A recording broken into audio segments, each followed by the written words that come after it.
Season 5, Episode 27. Black History Moments is a podcast dedicated to telling the stories of those who have been forgotten or who are lesser known in our history. This month, we have been covering the history of a few HBCUs or historically Black colleges and universities. And so far, we've talked about Florida A&M University and the Lincoln University. This week, we are going to take it back down south, where a school was established on the grounds of a former plantation in 1876. This week, we dive into the story of Prairie View A&M University.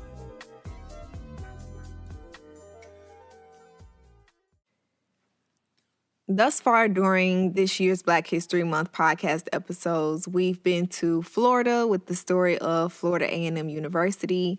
Then we went up north to Pennsylvania for the history of the Lincoln University. And now I think it's only fitting that we head down to Texas for another one of our HBCU stories, and this one is on Prairie View A&M University.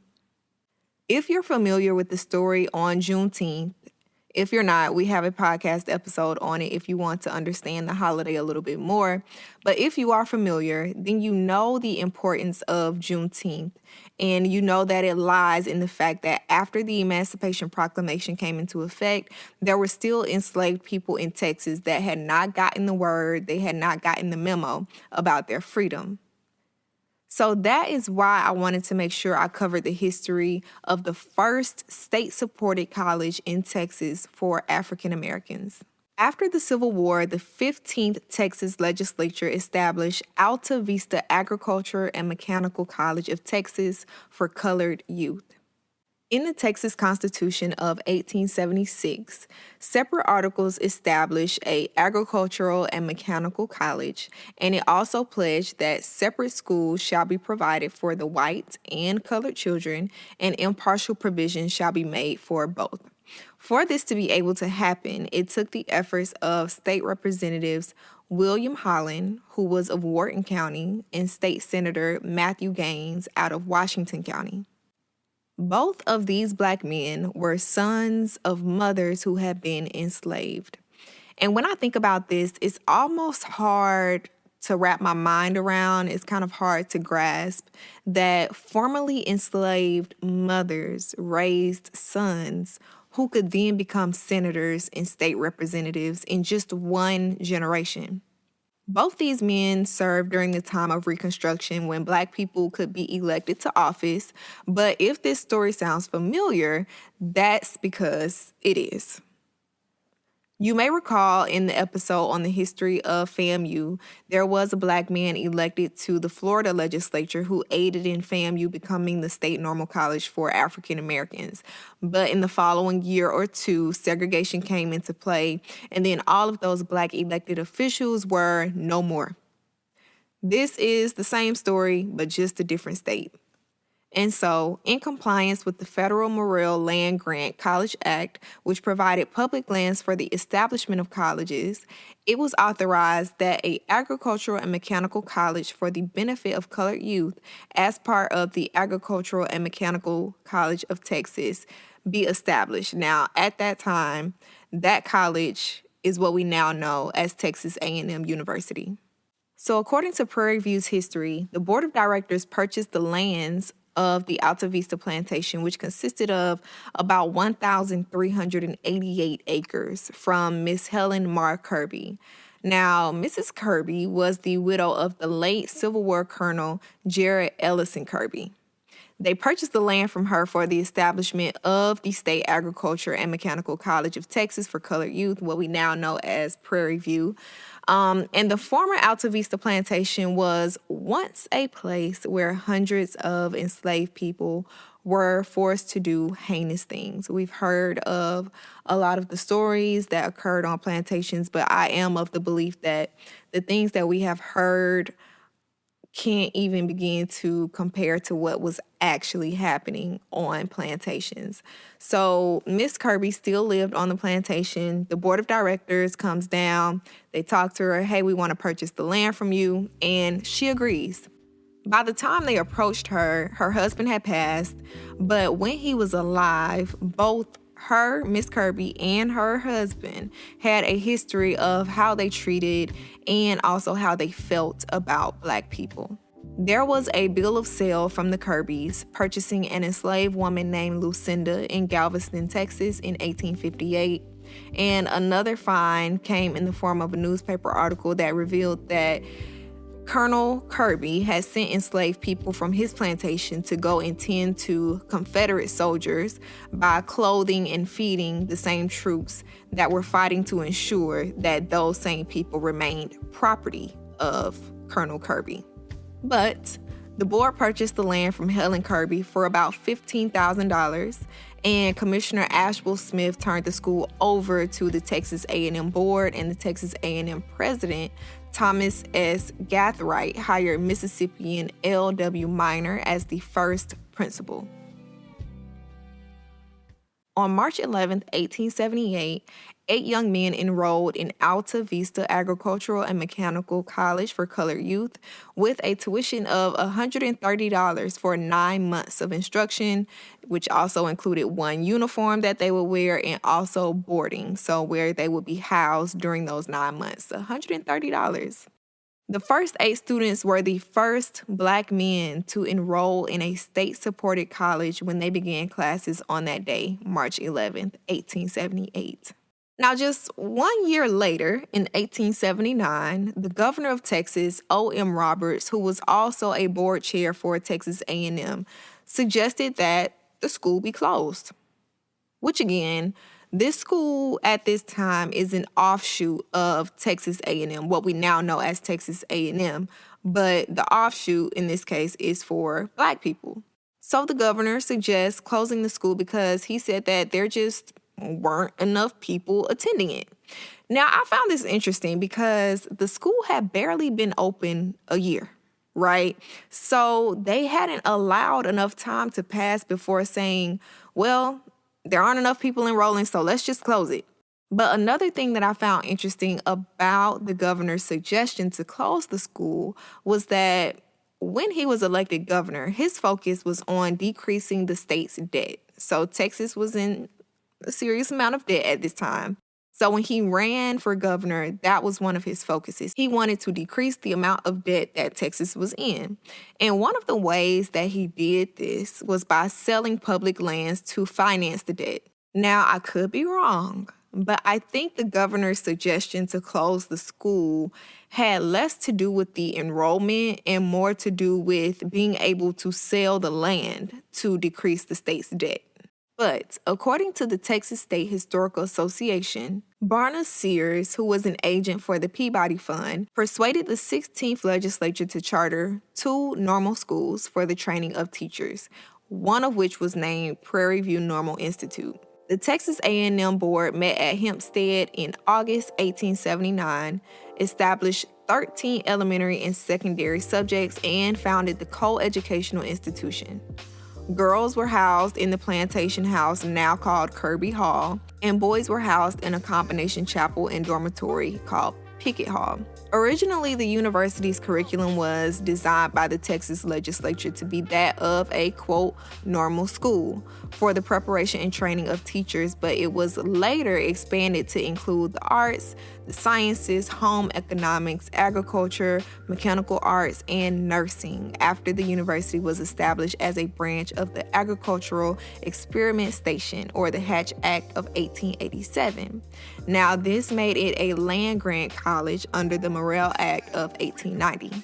And thus began the tradition of agricultural research and community service, which continues today.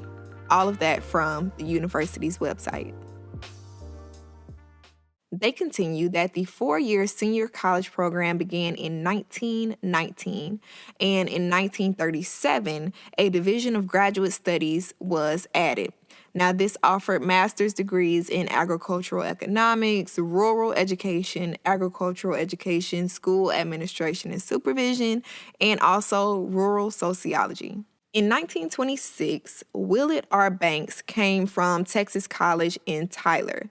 Now, his purpose in coming was to serve as an administrator at Prairie View. He came, quote, with the wisdom to seek funding from private philanthropy, the state government, and federal agricultural agencies. Playing power broker between the forces of the North-South pivot, Banks acquired campus buildings, faculty scholarships, a A rating from the Southern Association of Colleges in 1934, and a graduate school for Prairie View in 1938. Banks, during his time, also secured law, engineering, pharmacy, and journalism departments, which were, quote, substantially equivalent to those offered at the University of Texas at Austin. One thing that we notice a lot of times when we go through the history of our historically Black colleges and universities, we talk about how great they are. We talk about, just how far we've come. But like I've said, oftentimes underneath the surface, there are some things boiling that we just don't really talk about. In this case, Willie Banks, although he had established a graduate school, he had expanded the college's curriculum, he had done all of these great things, including getting an A rating for the school, he was still continually frustrated over funding, and he eventually went to the legislature over the budget recommendations, despite people telling him, hey, you might not want to do that. But before any of this, in the late 1930s, Willie Banks came under fire from the leaders of the Black denominational colleges and also white liberals for supporting the establishment of the graduate school at Prairie View. His opponents supported out-of-state aid for Black students to attend schools in the North and emphasized the need of state Black colleges to strengthen their undergraduate programs before expanding. Texas A&M President Walton, however, who was concerned that out-of-state aid was too heavily tainted by the desire to keep Blacks from applying to white institutions, wanted to set up a separate but equal graduate school for Blacks in Texas. So then Walton goes and he offers Willie Banks a 2-year fund of $9,000 a year to start the graduate school at Prairie View.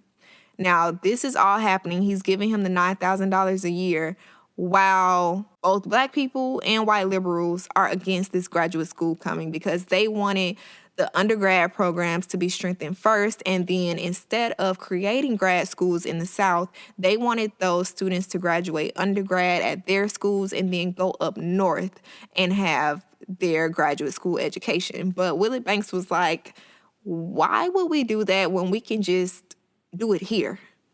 So Banks opened his graduate school in June of 1938 with 35 students.